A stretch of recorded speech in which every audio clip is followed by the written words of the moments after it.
Bang dipanggil itu saya diskusi sama Bang Egy waktu di Pangandaran. Bang Egy minta pertemuan jam 1 malam. Saya di kamar, Bang Egy peluk saya.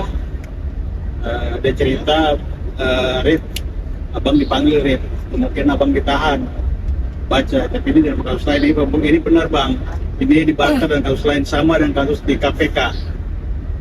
Dan akhirnya jadi pertimbangan kamu gimana Rip? Saya bilang abang nggak usah berangkat. Saya tanggung jawab masalah ini bang. Saya bilang gitu kan. Ya, saya cerita masalah malam itu. Memang ada orang telepon saya jam 12 malam. Dia mau kasih 300 juta. Jangan berangkat ke Solo. Ya kan, saya masih merenung di kamar sebelah.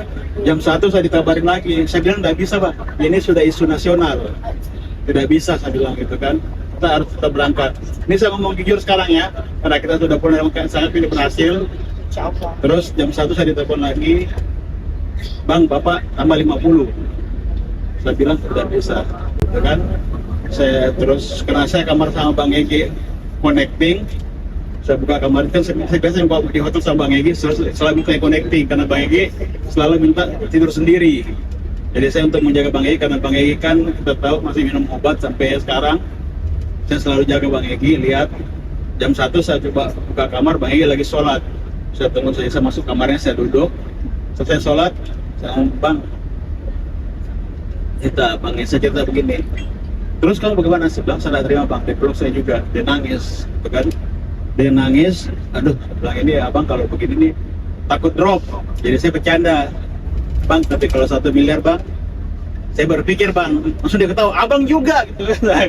Jadi cair lagi kan, ngobrol itu, ada cerita begitu. Saya bilang, udah Bang, biar saya yang berangkat, abang tidak usah. Saya bilang itu kan, karena pasti saya akan kena juga Bang, karena membiarkan abang untuk pergi. Ibu juga sudah tahu kalau Bapak tetap mau pergi. Saya bilang, Bu, saya akan untuk Bapak, Bapak tidak usah pergi.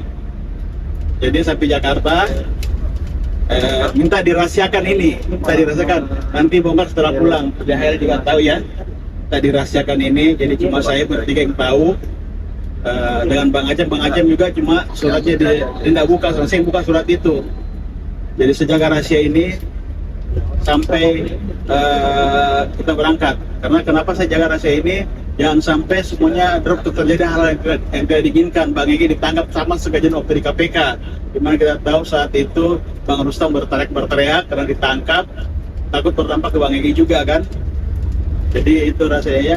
Nah alhamdulillah kemarin malam ibu telepon saya juga, Rip sama bapak. Saya bilang tidak Bu, bapak memang dari semalam HP-nya tidak aktif. Nah saya kemarin di mobil kalian lihat saya merenung setengah mati kan. Saya sedih sekali karena Bang Egy biasanya kalau hati saya tergetar, Bang Egy ada apa-apa. Sudah berapa kali saya pernah tidak enak, Bang Egy di rumah sakit. Iya, terus saya sama DHL saya ngomong, Bang Egy kok kenapa Rip? Saya bilang, hati saya kok begini, ini Bang Egy ditahan. Aku mau DHL bilang, udah pasti pulang. Saya bilang ini ditangkap Bang. Saya bilang gitu, ditangkap Bang. Kayak Bang Egy. Saya kemarin diam terus kan, gitu kan. Terus tadi baru saya agak senang saat telepon Bang Egy, saya video call tadi, Bang Egy HP-nya aktif. Ini sebenarnya sudah bebas, sudah pulang kan. Sudah pulang. Tadi waktu mau salat, saya telepon, Bang, abang harus ngomong ke kawan-kawan kalau abang bebas. Ternyata DHL sudah ngomong gitu kan, sudah minta surat. Tadi juga saya sempat sama DHL, saya bilang, benar, saya bilang gitu kan. Karena sekarang udah aktif lagi HP-nya nih. Ya, udah nggak aktif lagi. Nggak aktif lagi sekarang. Saya telepon ibu. Ibu bilang Bapak ada, alhamdulillah, ya kan? Ya ibu bilang Bapak ada, ya kan? Alhamdulillah, gitu. Ya, saya senang gitu loh. Jadi kita bersyukur sekali. Bang Egy memang selain itu ada kasus begini pasti akan dibarter kasus yang di Banten. Ini kasus di Banten dibarter gitu kan. Dan memang ada salah satu abang sebutkan, salah satu petinggi itu dia bilang, kalau kamu pergi saya jemput kamu di Jogja. Nah ini potensi sangat berbahaya kalau memang dijemput di Jogja, karena pasti pasti sama dengan KPK. Kalau KPK itu jenderal langsung. Jadi kalau kau tetap ada di KPK, saya jemput kamu. Itu kan. Nah, Bang Egy, sebenarnya abang lebih bagus temuin Bang. Ternyata abang Dia terus ditahan sampai sore. Saya sempat ngomong sama salah satu penyidiknya, saya kenal, saya bilang, Bang, kalau Bang Egy tidak pulang saya gini, masa di KPK saya bawa ke Polda, saya bakar ban di Polda. Jangan Rip, jangan. Itu kan pulang kok, habis Jumat kasih pulang. Dan itu memang benar, harus tahu ya. Itu memang Bang Egy habis Jumat harus dipulangkan. Karena setelah kita selesai di KPK, sama kayak ini, kita selesai pulang, Bang Egy dibebaskan. Itu. Jadi saya minta doanya semuanya, mudah-mudahan Bang Egy diberi kesehatan. Karena kita tahu kondisi beliau dan umur segitu, kita tahu Bang Egy tetap tidak ada takutnya. Itu kita akui, Bang Egy. Dia masih anggap dirinya masih seperti waktu ketua HMMPO. Tidak ada takutnya. Dan Bang Egy ini berteman dari kakak saya. Kakak saya yang pertama, Tamsil Indro, kemudian ke Agus Dwi Karna. Nah sekarang ke saya, kakak saya titip.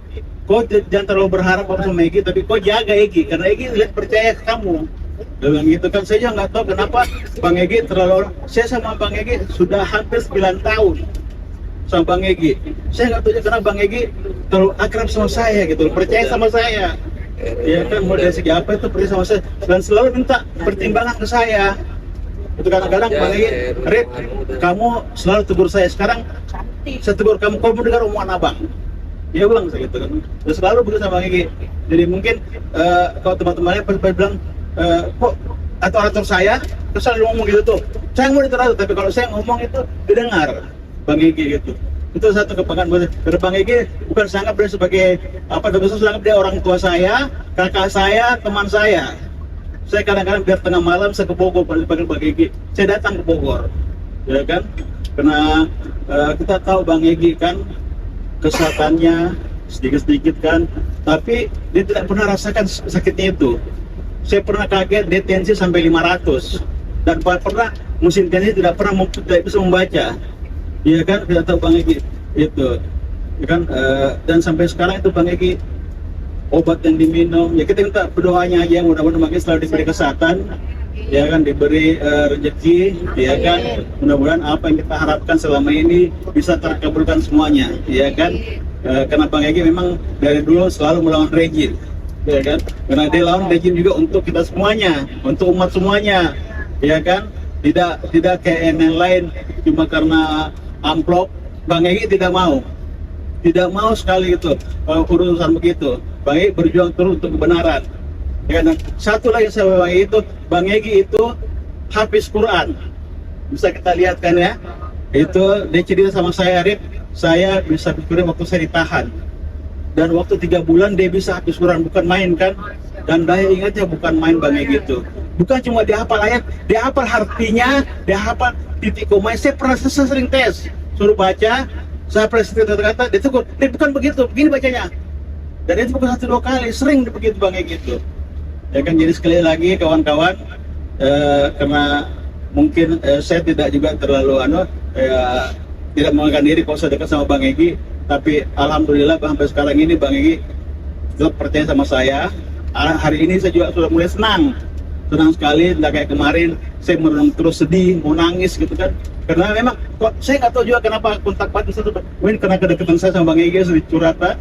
Bahkan tidur tadinya sering sama-sama di hotel, cuma sekarang Bang Egy kalau tidur ya maunya bebaskan kalau, jadi saya selalu minta kamar itu sama dia, selalu connecting sama dia. Ya cukup sekian barangkali, saya sekali lagi mohon doanya untuk Bang Egy, mudah-mudahan selalu diberi kesehatan, diberi rezeki panjang, dan segala cerita apa yang diharapkan Bang Egy bisa tercapai. Assalamualaikum warahmatullahi wabarakatuh.